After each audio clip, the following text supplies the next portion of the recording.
किससे उनका मिलना हुआ था और क्या कुछ आने का पर्पस था उनका? बेसिकली जो ब्रिटिश एम्बेसी से लोग आए हुए थे वो बेसिकली काउंसलर्स हैं और ब्रिटिश काउंसिल के रूप में उनको यहाँ से भेजा गया था। एक अंडर ट्रायल प्रिजनर है, her name is Ramanjeet Kaur, और वो अपने पति के मर्डर के केस में यहाँ पे डिटेन्ड हैं। और रिगार्डिंग इसके और वो सब यहाँ पे उस विचाराधीन बंदी जो महिला है वो बेसिकली ब्रिटिश नागरिक है, और ब्रिटिश नागरिक होने के नाते वो सब अपनी एमी परमिशन के पश्चात यहाँ पे आए थे। और आने के पश्चात उसकी कंसर्न जानने के लिए जेल अथॉरिटी की उसकी कैसी कंडीशन है, और इसके बाद अगर उसे कोई ऐसी प्रॉब्लम है तो उस चीज़ को वो आगे अपने जो भी बात है वो काउंसिल के माध्यम से हमारे तक पहुँचाने के लिए उससे मुलाकात करने के संदर्भ में आए हुए थे।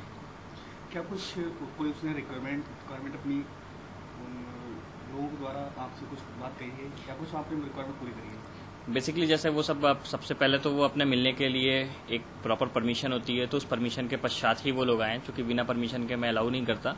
तो एमए की परमिशन उनकी प्राप्ति के पश्चात मेरे पास रिगार्डिंग लेटर आया परमिशन का। उसके बाद मैंने उनको समय दिया मिलने का आज का, और आज वो पहुंचे तो उनकी प्रॉपर मुलाकात कराई गई। उस मुलाकात के संदर्भ में सर्वप्रथम वो उस विचाराधीन बंदी रमनदीप कौर जिसका नाम है उससे वो मिलने के पश्चात उसकी शारीरिक स्थिति, स्वास्थ्य की स्थिति को वो सब जाने, और इसके बाद वर्तमान समय में जो कि यहाँ पे उत्तर प्रदेश जेल मैनुअल के अंतर्गत जो भी नियमानुसार चीज़ें उपलब्ध कराई जाती हैं, खाने पीने से लेकर सोने तक की स्थिति को, उन सब की कंडीशन को वो लोगों ने जाना जेल अथॉरिटी से, और उसके रिगार्डिंग की क्या इसमें कोई चीज़ ऐसी हो सकती है तो उनको ये चीज़ बताएगी कि ये चीज़ें संभव नहीं है। जो उनकी अगर कुछ ऐसी डिमांड थी जो as per jail manual Uttar Pradesh में संभव नहीं है तो वो उनको अवगत करा दिया गया।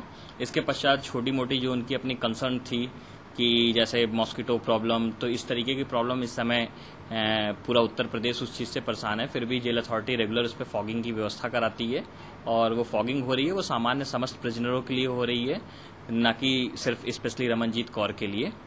तो वो उनको अवगत करा दिया गया। और इसके पश्चात उनकी फंडिंग की प्रॉब्लम के लिए जैसे बातचीत हुई, चूंकि उस महिला का यहाँ पे कोई परिवार नहीं है, तो इसके पश्चात उन्होंने बताया कि क्या कोई इनका अकाउंट वगैरह खोला जा सकता है, तो वो बताया गया कि हाँ जेल अथॉरिटी एक अकाउंट इनका खुला सकती है। इसके बाद जेल अथॉरिटी के पास एक ये है कि डायरेक्ट अगर इनका कोई वकील या कोई भी मुलाकात करने के लिए बंदा आता है यहाँ, तो जेल अथॉरिटी सीधे पैसा जमा कराती है। विचाराधीन बंदियों के लिए जेल मैनुअल में एचपीडी रजिस्टर होता है, एचपीडी रजिस्टर में पैसा डिपॉजिट करा लिया जाता है। उसके बाद उस जो भी बंदी होता है उस बंदी को वो पैसे कूपन के माध्यम से वापस जो है किए जाते हैं, जिससे वो कैंटीन में संचालित जो भी सामग्रियां वहां मिलती हैं उन सामग्रियों का क्रय करके अपनी जरूरतों को पूरा कर सकता है।